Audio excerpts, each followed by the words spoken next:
Hello, my name is Jackie Lewis. Jackie's on the Reef, the owner of Jackie's on the Reef. I am so honored by having Roberta Reeves at Jackie's on the Reef. She's been doing a goddess workshop for the last 4 days here, and I have learned so much about who I am as a goddess. And I think that the feminine energy, the feminine history has not been told. So what Roberta is doing is just unbelievable, because she is honoring and also giving power and empowering so many women by just explaining the different goddesses, because we know nothing about it. How are you, Roberta? I'm wonderful and happy and delighted to be here, Jackie, in this temple that you have created to support the work of goddesses and healers and travelers in Negril, Jamaica.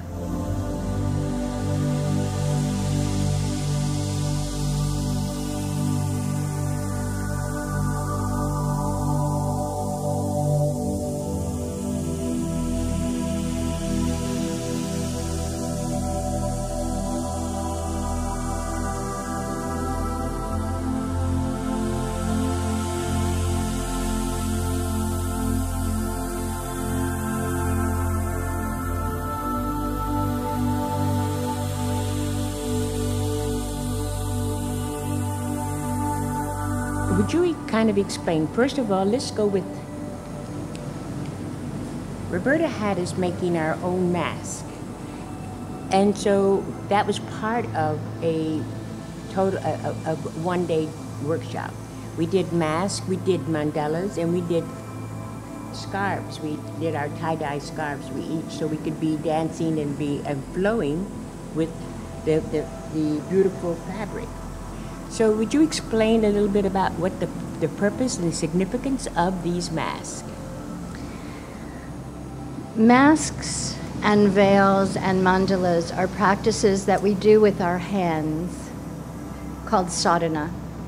They are the practices that link us to our ancestors back beyond time, to the goddess as she lives in each of us. So they're a wake-up call to our ancestors that we're willing to connect with them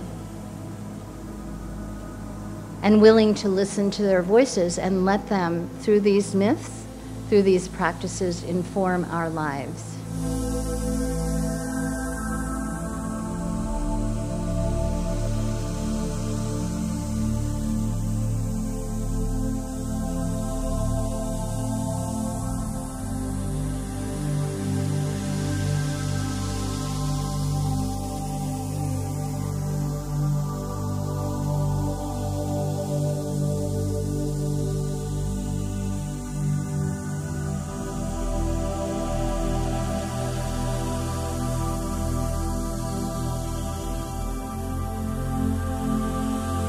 One of the practices, as Jackie said, is we made masks for ourselves, allowing the unconscious mind, allowing that which is not conscious.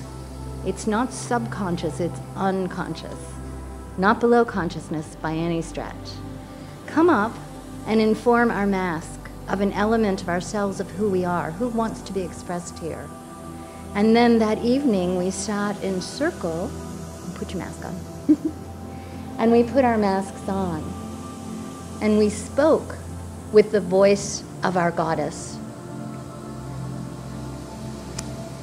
And so she spoke through us, words that we couldn't think up, words that came directly from her as we took aside the veil between consciousness and unconsciousness and allowed that which was in us to speak up. So that's that process, Jackie. Wonderful. So to me, it is so healing for females to understand that way back in time, their ancestors, the females of their society, would do masks. They would play together. They would do tie-dye together. They would do mandalas together. Something that is totally lost in this society. So I'm so honored for Roberta to share this information with us.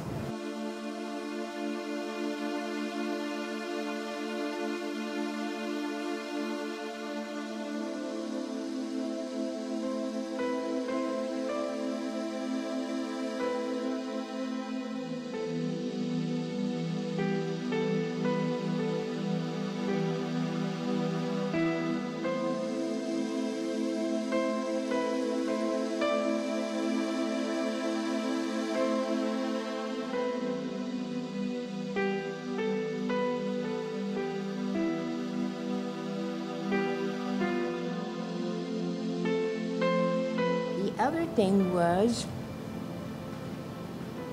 what you want to... Veils? Yeah, yes. You want to explain the veils?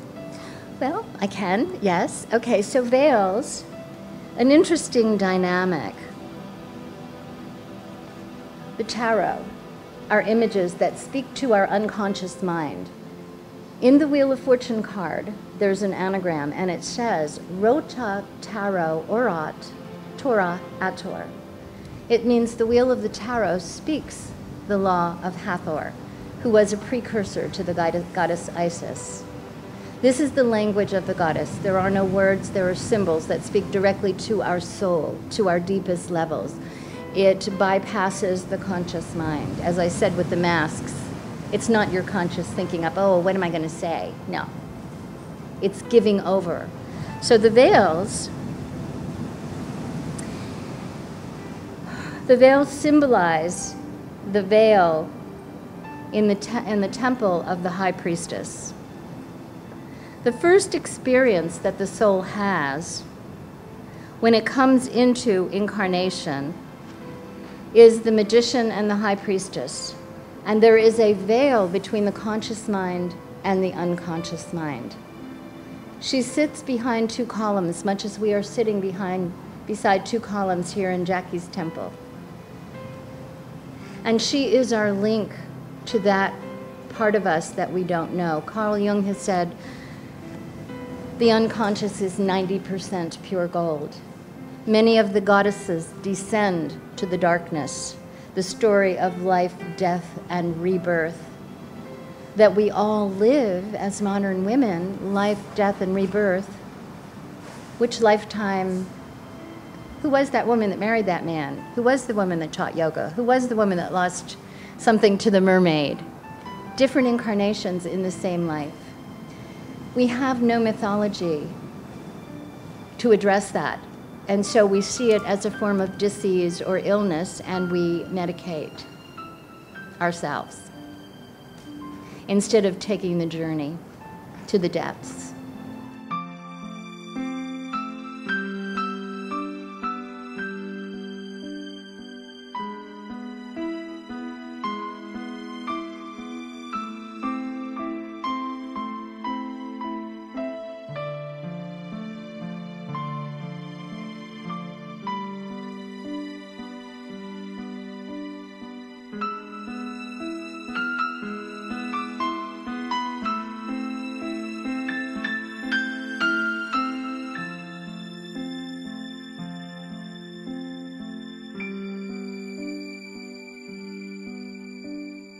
Every culture has a story of a descending goddess.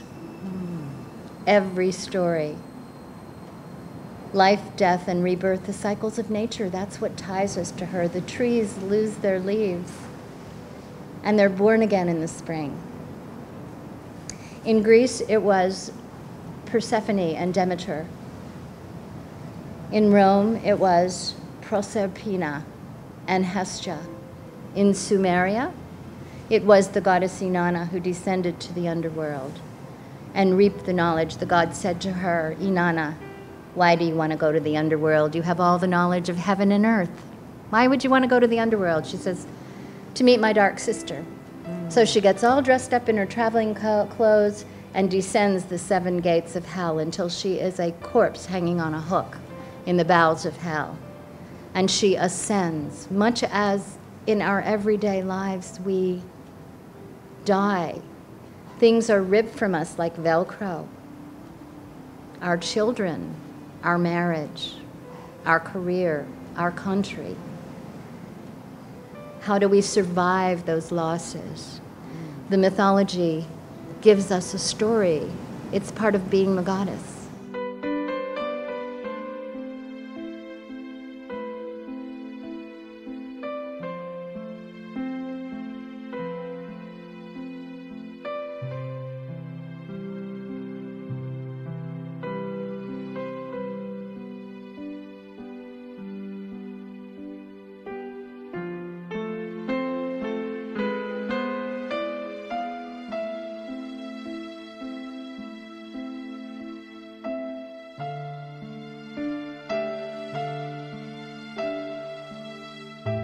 So, Roberta, could you give us a little?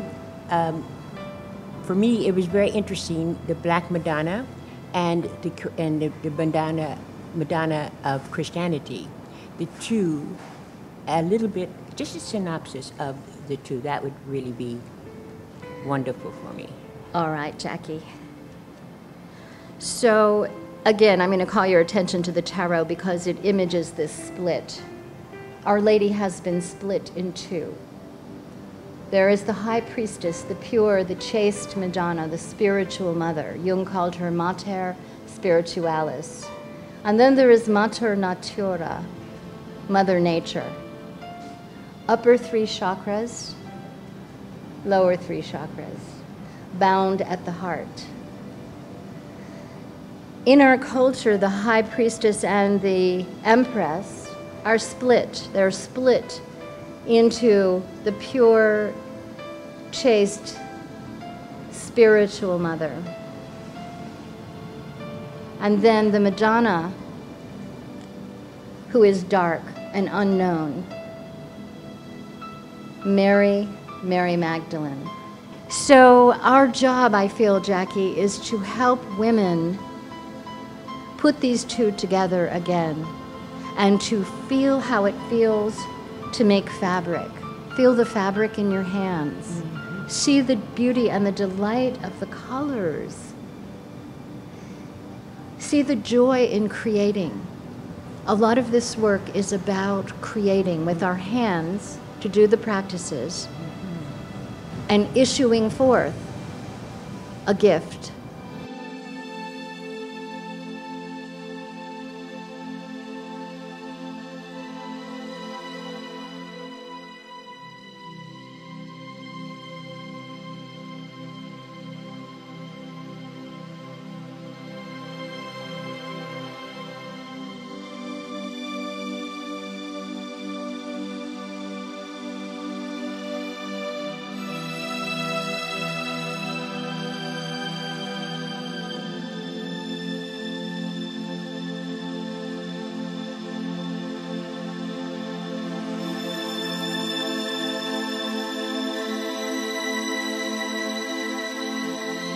And tell me, I'm going to interview you a minute, how does it feel to wear your scarf? What's that like? I feel so ethereal. You know, I feel like I'm floating. It's so beautiful, and I'm so proud of myself of being able to do this, because I never dreamed that I would be able to do a tie-dye. I give sheets to Amanda tie-dye for me. I will now don't have to give it. I won't have to pay money. I can do it myself. It's such a beautiful, beautiful idea. It's just incredible. And you know, throughout times I've seen in Africa women tie-dyeing things all over the world. In Western civilization, it's lost. You know, in Western civilization, we really don't really understand who we are. So it's about just wake up. It is about understanding the divine feminine through her mythology. Mm-hmm. The stories are there for us. And experiencing self as divine feminine. In this way, we honor ourselves, and we can honor the patriarchy and bring it back into balance. I really feel, Jackie, that's our job as women. Absolutely. To step up, sit in circle. It's only going to happen in circle, not in straight lines like desks in a schoolroom. Right. It's happening in circle with sisters.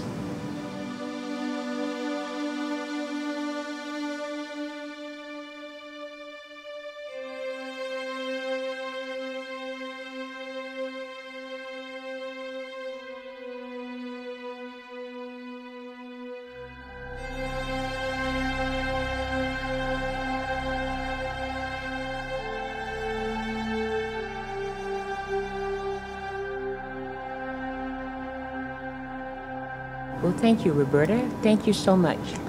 Jackie, I am so honored and heart-touched to be here. Thank you. Thank you. I'm so honored and heart-touched to have you here. Blessings, huh?